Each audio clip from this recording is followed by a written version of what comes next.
Hello students, chapter force and law of motion part 2 में we will study about the Newton's law of motions. जो Newton's के जो law थे 3, तो उसके बारे में हम स्टडी करेंगे। तो न्यूटन्स लॉ ऑफ मोशन देखो, Newton studies the idea of Galileo's and gave the 3 law of motions. These laws are known as Newton's law of motion। इनको न्यूटन्स लॉ ऑफ मोशन के नाम से जाना गया। तो न्यूटन्स का फर्स्ट लॉ ऑफ मोशन क्या है, which is also known as law of inertia. कि क्या है कि any object remain in the state of rest और in uniform motion along a straight line until it is compelled to change its state by applying external force। जो Newton का first law था उसको law of inertia भी बोलते हैं। तो उसके अकॉर्डिंग कि कोई भी ऑब्जेक्ट अपनी स्टेट को चेंज नहीं करता अगर वो रेस्ट में है, यूनिफॉर्म मोशन में अलोंग अ स्ट्रेट लाइन, तो वो ट्राई करेगा उसी स्टेट में रहने की जब तक कि उस पर कोई एक्सटर्नल फोर्स अप्लाई न की जाए।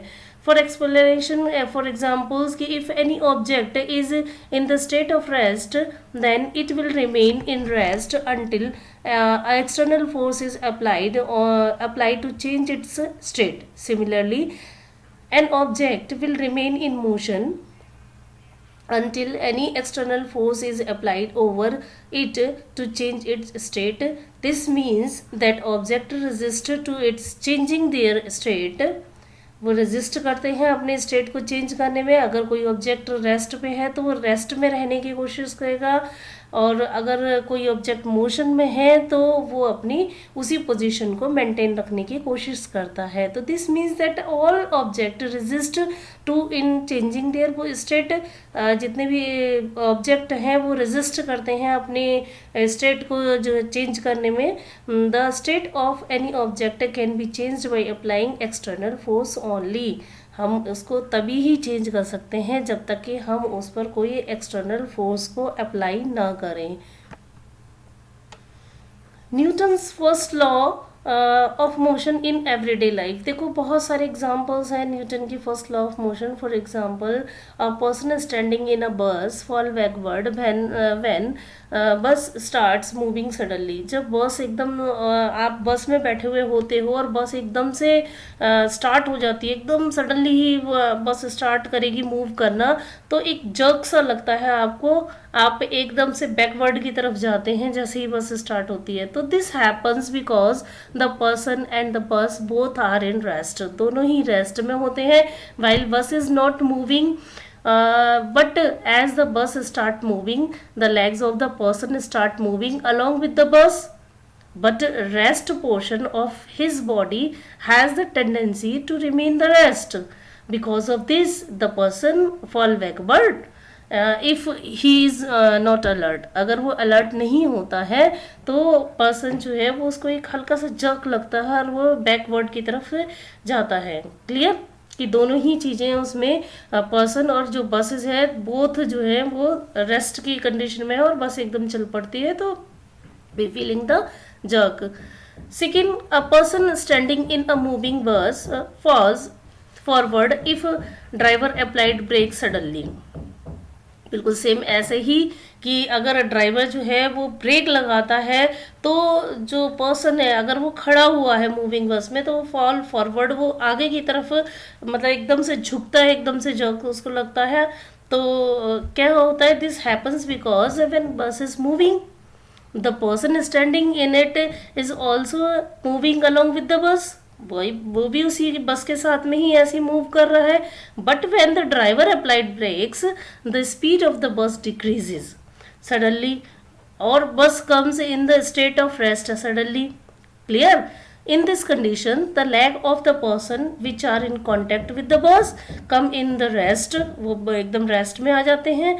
While the rest part of his body have the tendency to remain in motion because this person falls forward if he is not alert. अगर वो अलर्ट नहीं होता है कि एकदम ड्राइवर ने ब्रेक लगाया है और वो अलर्ट नहीं है तो वो एक आगे की तरफ गिरेगा। Third, before hanging the wet clothes over the laundry line, usually many jerks are given to the clothes to get them dried quickly. Because of jerk, droplets of water from the pores of the clothes falls on the ground and reduce amount of water in the clothes dry them quickly. This happens because when suddenly cloths are made in the motion by giving a jerk, the water droplets in its having the tendency to remain in rest. वो rest में रहने की कोशिश करते हैं and they are separated from the cloths and fall on the ground. वो ground पे गिर जाते हैं, वो अपनी पोजीशन को मेंटेन करने की कोशिश करते हैं. तो क्या होता है कि जो ड्रॉपलेट्स होती हैं, वाटर ड्रॉपलेट्स, वो नीचे गिर जाती हैं. When द पाइल्स ऑफ, जो फोर्थ एग्जाम्पल है कि when the piles of coin on the carrom board is hit by the striker, coin only at the bottom moves away, least living rest of the pile of coins at the same place. क्या होता है जब हम लोग carrom खेलते हैं तो piles of coins जो लगा के आप रखते हो, जब उसको स्ट्राइकर से हिट किया जाता है तो व्हाट विल हैपन, क्या होता है कि जो नीचे का बॉटम वाला जो कॉइन है वो मूव्स अवे हो जाता है, बाकी जो जितनी भी पाइल्स ऑफ कॉइन्स है वो बिल्कुल सेम ऐसे ही उसी जगह पे आके खड़ी हो जाती हैं. तो this is happen because when the pile is struck with the striker, the coin at the bottom comes in the motion, while rest of the coin in the pile has the tendency to remain in the rest. उनको rest में रहने की वो है tendency है, तो वो rest में रहने की कोशिश करेंगे. And they vertically falls on the carrom board and remain at the same place. Clear? Now next topic is mass and inertia.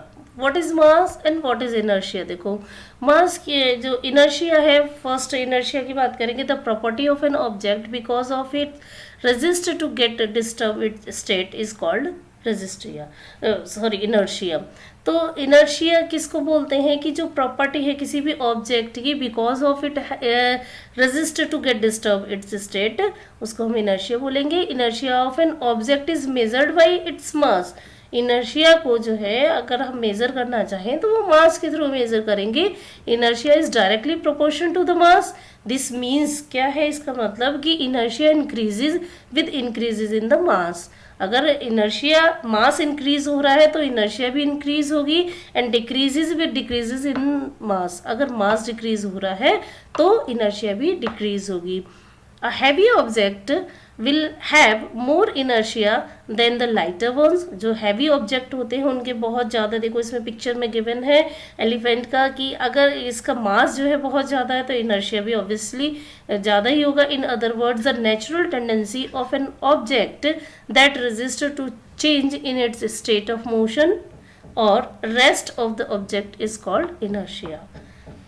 Since a heavy object have more inertia, thus it is difficult to push or pull or a heavy box over the ground than the lighter one. Now come to the momentum. Momentum क्या है, देखो momentum is the power of motion of any object. किसी भी object की जो power है motion में आने की, this is called the momentum. The product of velocity and mass is called its momentum. Momentum is denoted by p. Therefore momentum of the object is equal to mass into velocity. P is equal to m into v, where p momentum, m mass of the object and v is equal to velocity of the object. Now some explanation to understand the momentum. कुछ explanation given है यहाँ पर. For example, a person get injured in the case of hitting by moving object such as stones, pebbles and anything because of momentum of the object. कोई भी चीज़, stone होती है, पत्थर किसी को आके लग जाता है, पेबल्स आके लग जाता है, ठीक है, बहुत तेजी में आके, तो कोई भी पर्सन उससे इंजर्ड हो सकता है. क्लियर? तो कैसे इंजर्ड हो सकता है कि मोमेंटम क्या है, ये मोमेंटम है. मोमेंटम क्या है? It is the power of motion of an object. तो इसीलिए जो पर्सन है वो इंजर्ड हो जाता है. सेकंड है कि even a small bullet is able to kill the person when it is fired from the gun. Bullet की जो गन की जो बुलेट होती है बहुत ही छोटी होती है, और बट वो किसी भी पर्सन को मारने में एबल होती है। एक गोली अगर किसी को लग जाती है गन से तो वो उस पर्सन की डेथ भी हो जाती है because of its momentum due to a great velocity. Great velocity की वजह से ये सारी चीज़ें होती हैं। Clear? A person get injured severely when hit by a moving vehicles because of momentum of vehicles due to the mass and velocity। person जो है, कोई भी person है, अगर एक्सीडेंट होता है by a moving vehicle, क्योंकि जो mass of the vehicle है due to its mass and velocity। now momentum and mass, since momentum is the product of the mass and velocity of an object, this means the momentum is directly proportional to the mass and velocity। momentum increases with increases of either mass or velocity of an object। किसी भी चीज की velocity या मास बढ़ता है तो momentum भी इसी के साथ में बढ़ जाता है। This means if a lighter and a heavier object is moving with the same velocity, then the heavier object will have the more momentum than the lighter one। क्यों? उसका मास बहुत ज़्यादा है। If a mass of object is moving with a great velocity, it has the tremendous momentum। क्यों? And because of momentum, it can harms an object more severely। Examples: a small bullet having a little mass even kill a person when it is fired from the gun। अगर गोली चलाई जाती है और bullet लगती है किसी को जाके तो वो जो है कितना ज़्यादा इंजर्ड कर सकती है। मैंने अभी आपको बताया था usually road accidents prove more fatal because of high speed than in the slower speed। this happens because vehicles running with a high speed have a greater momentum compared to the vehicles running with a lower speed। now momentum of an object which is in the state of rest, जो momentum है किसी भी उसका तो वो state of rest में कैसे है? देखो, let's an object with a mass m is in the rest। मास जो m है वो रेस्ट में, फॉर एग्जाम्पल बॉल है, since object is in rest therefore its velocity is zero. अगर वो रेस्ट में है तो ऑब्वियस सी बात है कि उसकी वेलोसिटी जो है बिल्कुल जीरो होगी। Now we know that momentum is equal to mass into velocity. Clear? तो p is equal to m into zero क्या है? Velocity is zero. Thus the momentum of an object in the rest non living is equal to the zero. Non moving जो होती हैं, sorry living नहीं, non moving जो object होते हैं, these are also equal to the zero. Unit of momentum देखो क्या है कि ऐसा unit of mass is KG. Mass की जो ऐसा यूनिट है वो केजी है एंड वेलोसिटी की ऐसा unit meter per second. We know that momentum p is equal to m into v. तो अब क्या होगा? इसीलिए p is equal to k ji into metre per second is पर second. Okay, statement of second law of motion। now come to the second law of motion। First law आपको clear हो गया है। Now second law, rate of change of momentum of an object is proportional to applied unbalanced force in the direction of the force. Mathematical expression जो given है, देखो suppose mass of an object is m kg, initial velocity of an object u metre per second, final velocity of an object is v metre per second, initial movement p1 जो हमारा initial movement है p1 is mu, final momentum p2 is equal to mv। तो change in momentum is equal to final momentum minus initial momentum is equal to mb minus mu। तो m जो है v minus u। Clear? rate of change of momentum is equal to change in momentum upon time taken। according to the second law, this rate of change in momentum is directly proportional to the force के directly proportional होता है। we know that A is equal to v minus u upon t from first equations of motion, जो हमारी first equation थी motion की, तो force is equal to k, यहाँ पर कांस्टेंट है m a, where k is constant, it is its value can be assumed as 1, इसकी value जो है वो 1 हम एज्यूम्ड करेंगे, तो force is equal to 1 into m into a is equal to m a, unit ऐसा unit is equal to k g meter per second square और newton. तो 1 न्यूटन, देखो न्यूटन्स की अगर बात हुई है यहाँ पर, तो 1 Newton when an acceleration of 1 meter per second square is seen in the body of mass 1 kg, then the force applied on the body is said to be 1 Newton. Proof of Newton's first law of motion from second law, हम proof कैसे करेंगे, देखो first law stated that if external force F is equal to 0 then the moving body keeps moving with the same velocity और body at rest continue to be at rest. तो force is equal to 0, we know that force is equal to m, v initial velocity और final velocity upon t। तो first जो है a body is moving with the initial velocity u, then क्या होगा कि m जो हमारी final velocity minus initial velocity upon time 0 हो जाएगा, clear. Thus final velocity is also same. Second, a body is at rest, अगर body जो है वो रेस्ट पे है, therefore from above u is equal to v is equal to 0, so the body will continue to be at rest.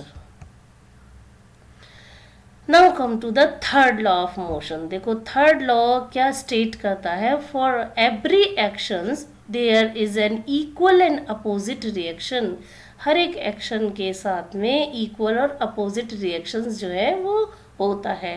For example walking is enable by third law, walking जो है third law के according enable है।